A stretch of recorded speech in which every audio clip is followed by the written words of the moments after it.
Assalamualaikum dan salam hormat. Bertemu lagi dalam MG Flash 24 Februari bersama saya Rosnani Nasir. Kita ke berita utama. Menteri Besar Johor Datuk Seri Hasni Mohamad dipilih sebagai poster boy untuk Barisan Nasional BN bagi menghadapi pilihan raya negeri PRN Johor pada 12 Mac ini. Pengerusinya Datuk Seri Dr. Ahmad Zahid Hamidi berkata calon yang akan mempertahankan kerusi Dewan Undangan Negeri Dun Benut akan dikekalkan sebagai Menteri Besar Johor jika BN berjaya membentuk kerajaan. Katanya siapapun yang menjadi calon BN, semua parti-parti komponen akan bergerak bersama. Beliau berkata demikian ketika berucap pada Majlis Pengumuman Calon BN bagi PRN Johor di Pejabat UMNO Negeri Johor. Sementara itu, ketika ditanya menyentuh mengenai calon-calon yang ditampilkan UMNO, Datuk Seri Hasni Mohamad yakin dengan calon-calon yang diumum mampu membawa kemenangan.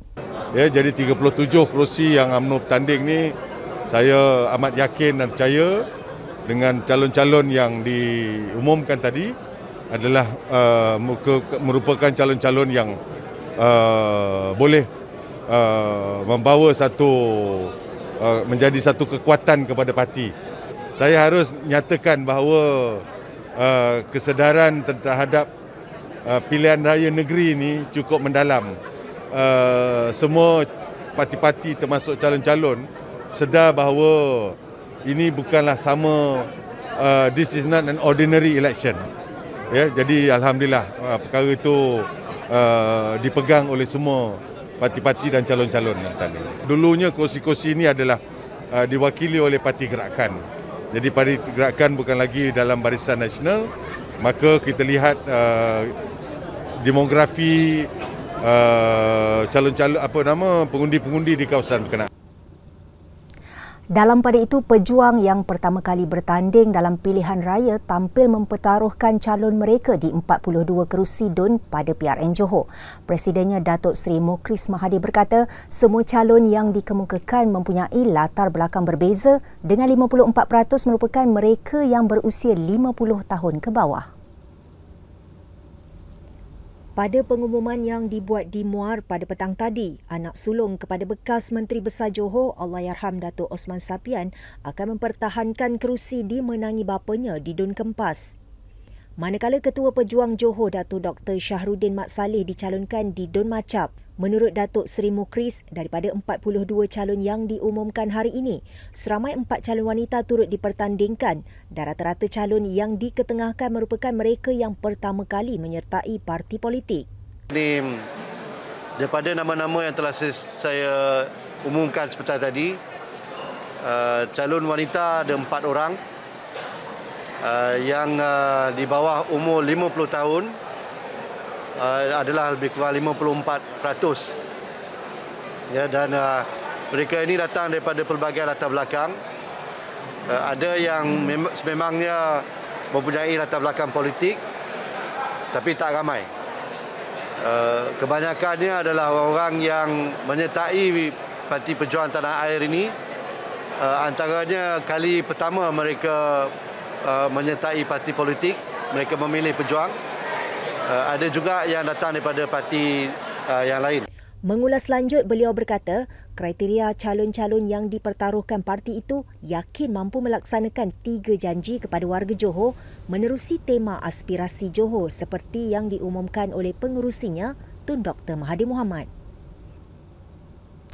Berita seterusnya. Pusat Kuarantin dan Rawatan COVID-19 bersepadu PKRC di Taman Expo Pertanian Malaysia MAEP Serdang akan kembali beroperasi mulai esok. Menteri Kesihatan Khairi Jamaluddin berkata untuk permulaan PKRC itu akan menempatkan 100 katil dan ia akan ditambah mengikut keperluan sehingga 850 katil. Beliau berkata pengoperasian semula PKRC itu bagi merawat pesakit COVID-19 berisiko rendah dan ia adalah antara strategi yang diambil oleh pihaknya ketika penularan gelombang Omicron. Katanya ia bukan disebabkan tidak cukup katil di hospital tetapi dibuat kerana tidak mahu mengganggu perkhidmatan hospital di Lembah Kelang yang memberi rawatan kepada pesakit bukan COVID-19 terutamanya kes elektif yang tertangguh di hospital berkenaan.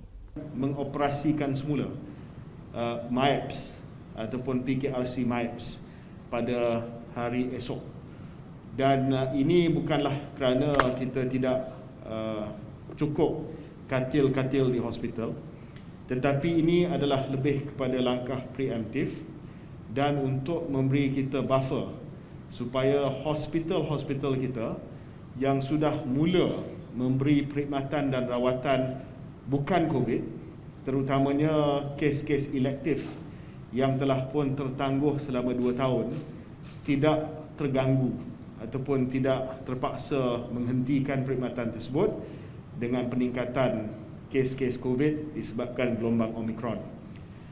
Untuk kemasukan ke MIAPS ini adalah lebih kepada kes-kes berisiko rendah dan juga step down care. Dan ini adalah strategi kita untuk gelombang Omicron, di mana kita mewujudkan katil-katil risiko rendah yang akan diguna untuk tempoh yang lebih singkat daripada tempoh yang digunakan sewaktu gelombang Delta.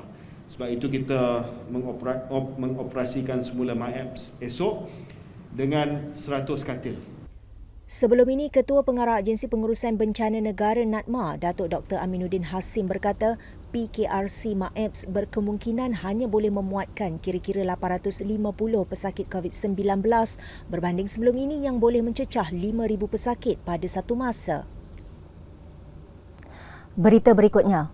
Menteri Besar Negeri Sembilan Datuk Seri Aminuddin Harun disahkan positif COVID-19 semalam. Menurut Pejabat Menteri Besar Negeri Sembilan, beliau akan menjalani tempoh pengasingan mengikut ketetapan sebagai individu yang menerima dos penggalak vaksin COVID-19.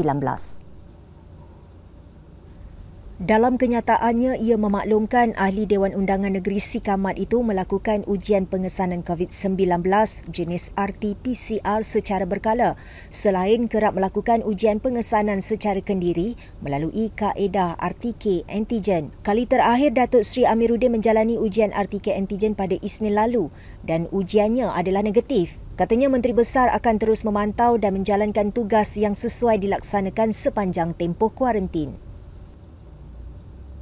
Tindakan operator judi dalam talian beroperasi di sebuah pasar mini menggunakan perkataan berkat nyata gagal mengaburi mata pihak berkuasa apabila diserbu polis dalam satu operasi di Tanjung Kling, Melaka.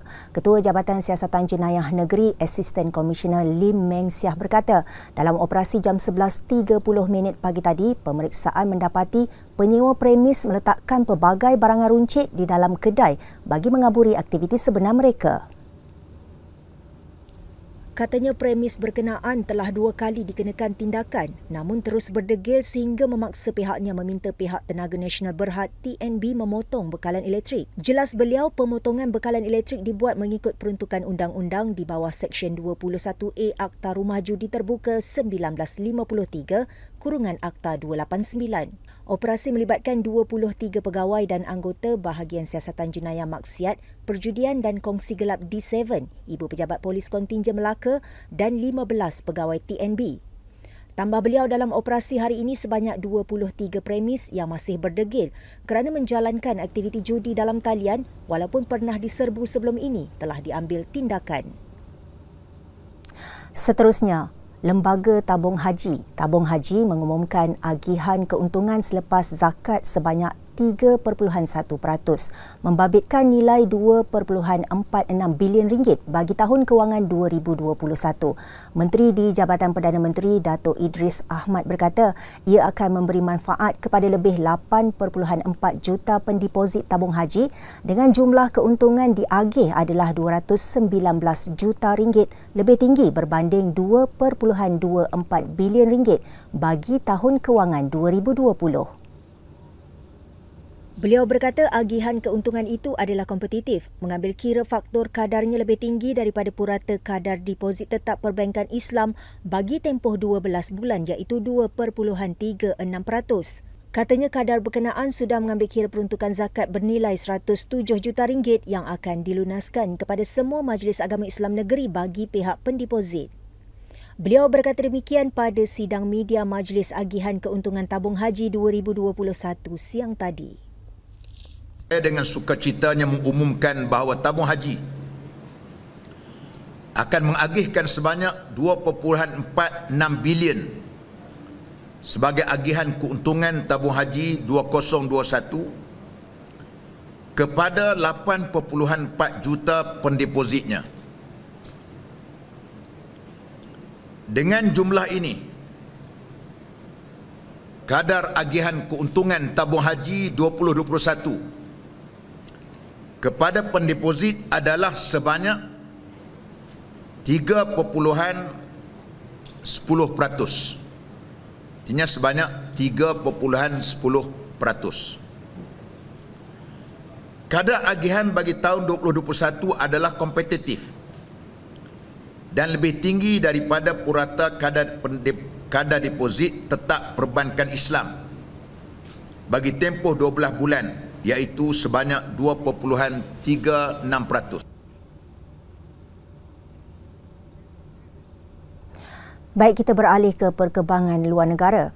Rusia dilaporkan telah melancarkan serangan besar-besaran ke atas Ukraine melalui darat, udara dan laut.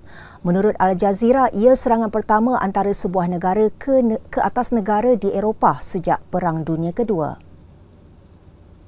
Serangan pada awal pagi tadi dibuat selepas Presiden Vladimir Putin melalui siaran televisyen meluluskan operasi khas tentera ke atas negara bekas Kesatuan Soviet itu. Ia dilancarkan selepas Moskow mengiktiraf kawasan yang dikuasai pemberontak Ukraine iaitu Luhansk dan Donetsk. Sementara itu, selepas mengecam perbuatan Rusia, Presiden Amerika Syarikat Joe Biden dijangka akan mengumumkan tindakan selanjutnya mengenai rancangan White House dan sekutunya untuk dikenakan kepada Rusia. Ia akan berkoordinasi dengan sekutu NATO untuk memastikan tindak balas yang kukuh dan bersatu bagi menghalang sebarang pencerobohan yang dilakukan ke atas Ukraine. Dengan itu, sekian dahulu MG Flash buat masa ini. Teruskan bersama kami untuk mengikuti perkembangan terkini dari masa ke masa hanya di platform media sosial di Malaysia Gazette, di Facebook, Twitter, Instagram dan YouTube atau melalui portal di www.malaysiagazette.com. Terima kasih. Assalamualaikum.